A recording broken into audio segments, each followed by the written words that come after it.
Hello, hello, hello. I'm checking in. It's day 15, which means it's been 2 weeks since I last used. 2 weeks of being clean and sober. And today has been trying. It's been a very difficult day for me. Basically, I'll sort of go through what happened to me today. So this morning, I got up, everything went well. I had my breakfast. I walked to the gym. It takes me about 40 minutes to walk there.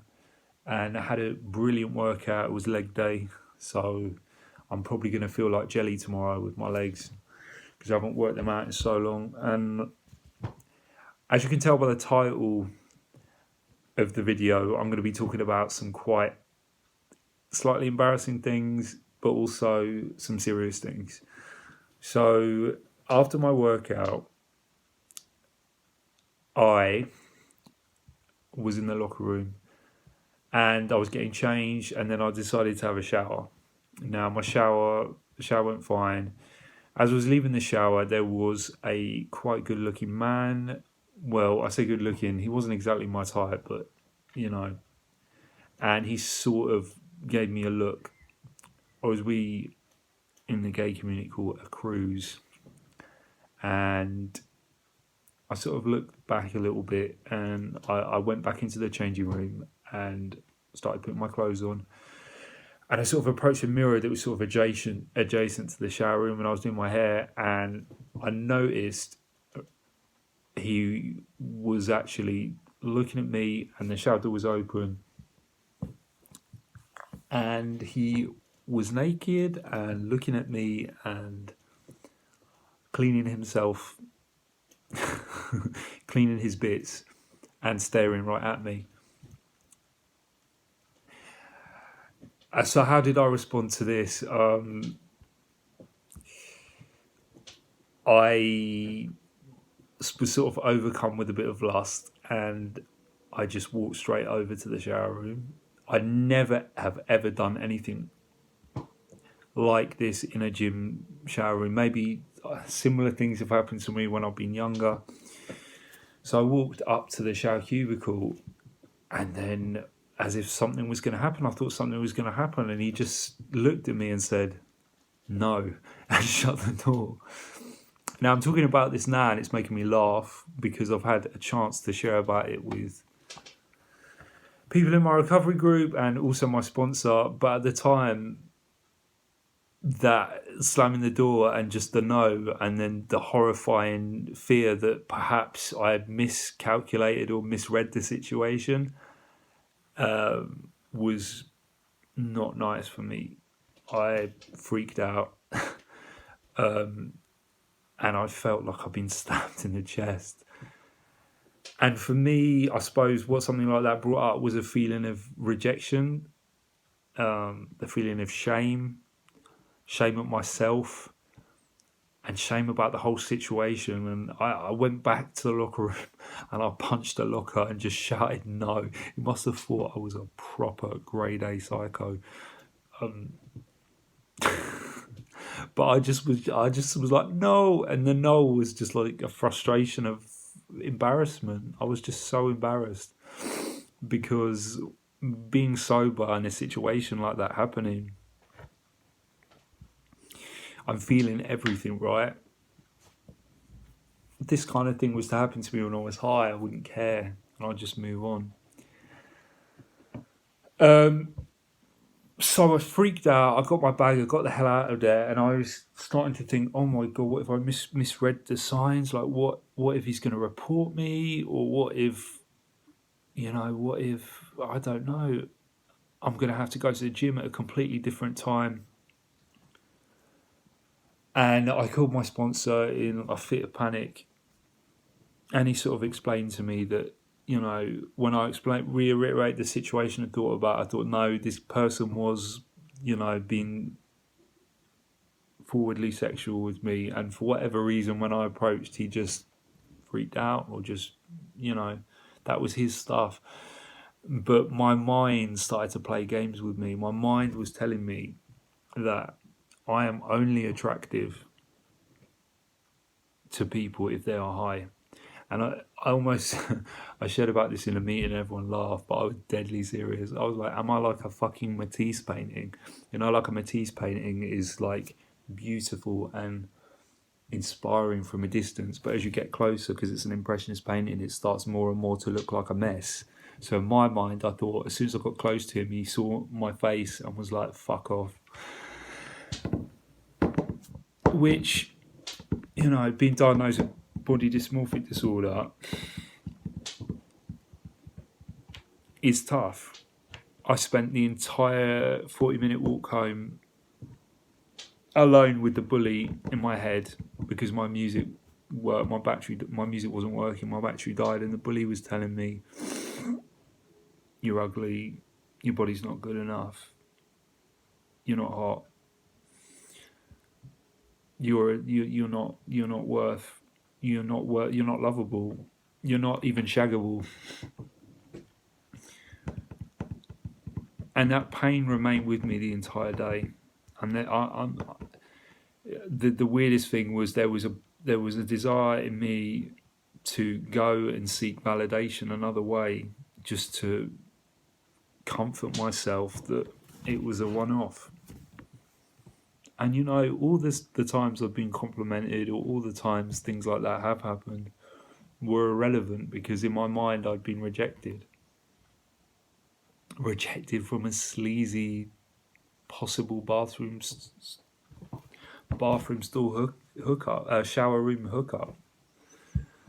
And I'm worth better than a fucking shower room hookup. I can see now, you know, I can think about that now, but really triggered my negative head, and I've been in a place of pain most of the day, which is hard for me because I kind of fool myself into thinking that I will be, everything's a pink cloud, everything's going to be great, at least for the next 30 days because I'm doing well, but things like this will just come and shake me.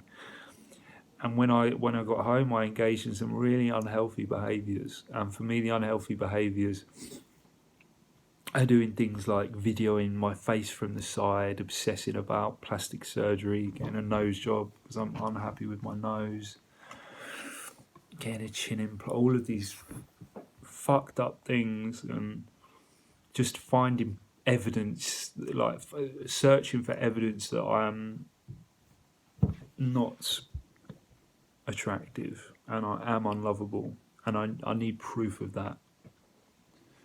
Torturing myself, really.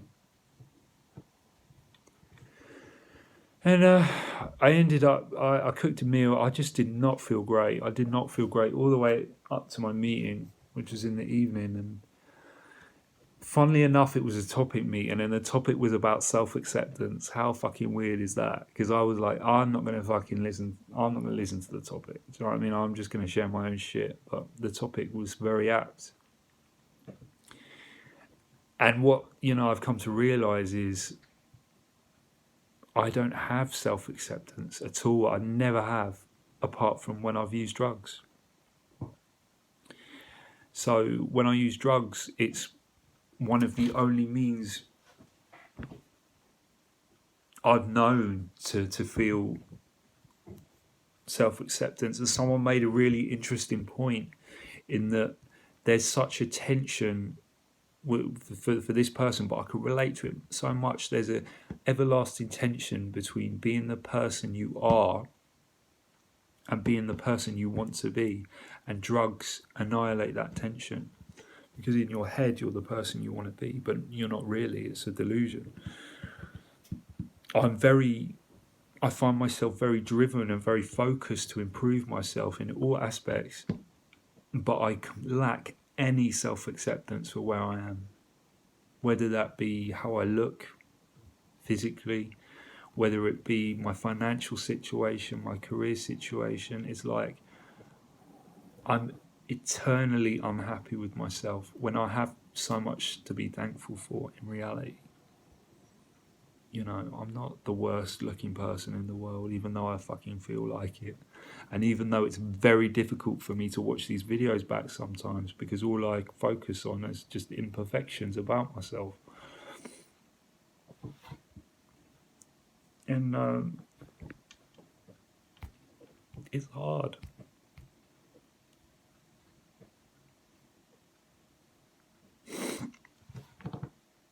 It's really hard. You know, everyone laughed.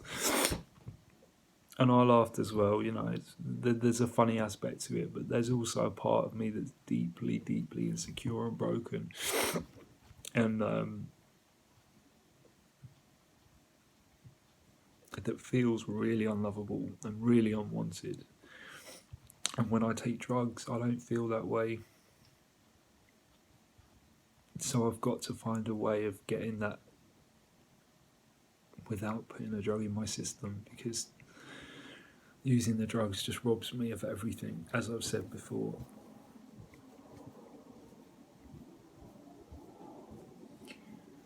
Rejection, whether it be from anything, whether it be from dating, sex, or career, is something that I find incredibly difficult to deal with.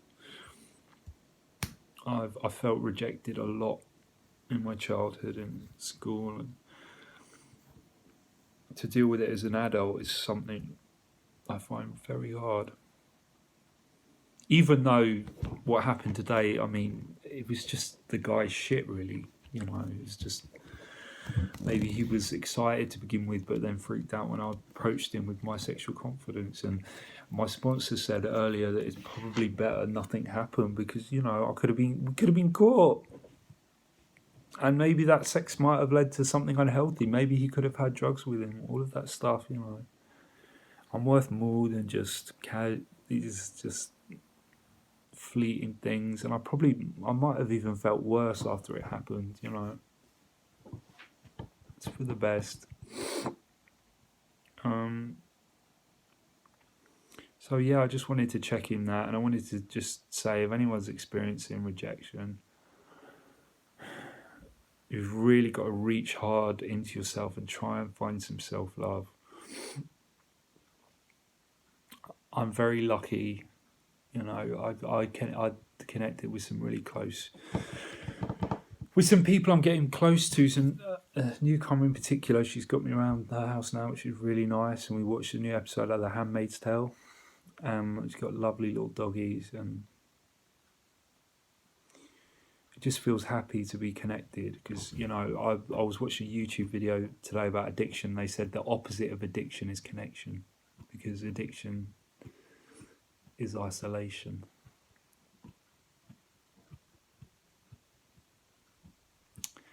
Right, I shall sign out now. I've talked for way too long, and yeah, I guess I've been very open and honest today, but fuck it.